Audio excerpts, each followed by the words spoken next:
বিয়ে 4 বছর পর স্বামীর পকেটে হাত দিয়েছিলাম, টাকা নেনি, শুধু দেখেছিলাম টাকা আছে কিনা। তাতেই শুনতে হলো তার পকেটে কেন আমি হাত দিব। কথাটা শুনে সেখানে আমি জবে গেলাম। মনে ভাবলাম এই ছিল 4 বছরের সংসারে পাওনা। স্বামীর মুখে এই কথাটা শুনে দৌড়ায় আসলো, এসে আমাদের ঘরে চিৎকার করে বলল, কি হয়েছে বাবা স্বপন, ইরা আবার কি করেছে? টাকা চুরি করেছে নাকি তোর পকেট থেকে? আমি আগে তোর বাবাকে বলেছিলাম ছোট লোকের মেয়েকে বউ না কত, তিনি তো আমার কথা শুনলো না। কত টাকা নিয়েছে বাবা? শাশুড়ি মার কথা শুনে আমি সাফানের মুখের দিকে তাকালাম। বিয়ের এত বছর হয়ে গেছে, কিন্তু এই বাড়ির সুতা পর্যন্ত অনুমতি ছাড়া আমার ধরার কোনো অধিকার নেই। রান্নার জন্য চাল, তরি তরকারি সবকিছু শাশুড়ি মা বের করে দেয়, তারপর আমি রান্না করি। আমার রান্না হয়ে গেলে এরপর শাশুড়ি মা সবাইকে খেতে দেয়। আমার জামা কাপড় আজ পর্যন্ত আমার পছন্দ মতো নিতে পারিনি। জামা ছিঁড়ে গেলে শাশুড়িকে বলতে হয়, তারপর তিনি এনে দেয়। ভাববেন না এই নিয়মটা শ্বশুর শাশুড়ি করেছে, না, এটা আমার স্বামীর নিয়ম। তার দাদি অনেক কষ্ট দিয়েছে তার মাকে, সে তার মাকে কষ্ট দিতে চায় না।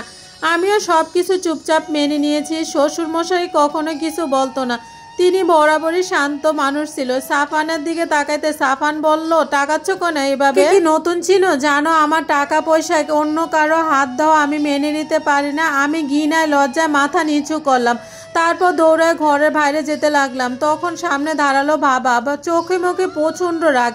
আমার হাত ধরে ঘরে এনে প্রশ্ন করলো, সাফানের পকেটে কেন হাত দিয়েছিলি? সাফানের পকেটে কেন হাত দিয়েছিলি? আমি এরকম কণ্ঠ শুনে ভয় পেয়ে গেলাম। বাবাকে আগে কখনো এরকম রাগান্বিত দেখি নাই। তারপর সাফান বলল, আপনার মাথার তেল শেষ হয়ে গেছে। মাকে বলছে মা নাকি এনে দেয় নাই, তার জন্য তার এখনই লাগবে, তাই সে আমাকে বলেছিল। আমাকে বারবার বলছিল, আমি বললাম যে খুচরা টাকা নেই, এই জন্য সে দেখতে গেছিল খুচরা টাকা আছে কিনা। সাফানের কথা শুনে আমার শাশুড়ি মার মুখ দেখি আমার বাবাকে বলল, দেখলেন বিআইন সাহেব, আপনার মেয়ের কত বড় সাহস।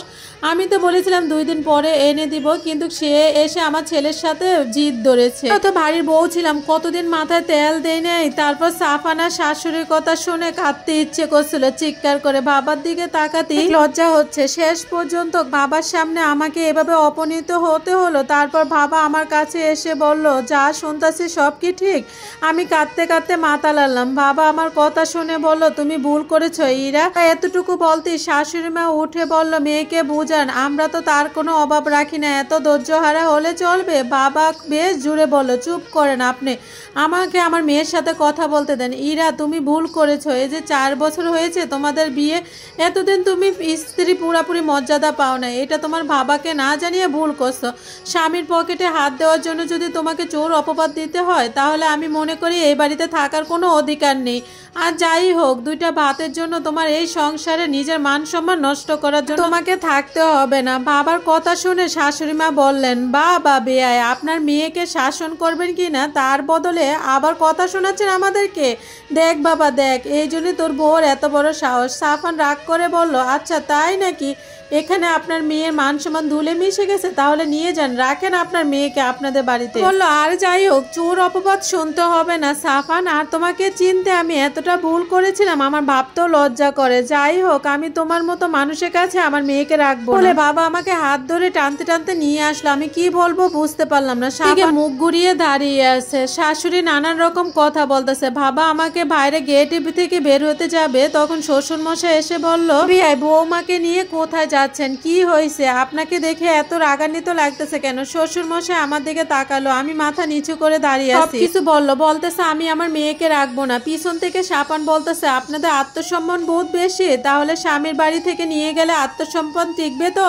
সাফানের কথা শুনে শ্বশুর মশাই বলল, চুপ করো সাফান, কি হয়েছে? উনি তো তোমার শ্বশুরকে বলতেছে বাবার কাছে চলে যাচ্ছ, পরে বুঝবা, বোঝা হয়ে যাবা। তখন বাবা বলল, বিশ্বাস করো, আমার মেয়ে আমার কাছে বোঝা না, আমার কাছে ইরা ভালোই থাকবে। বাবা কারো কথা শোনো না, আমাকে নিয়ে তারপর চলে আসলো।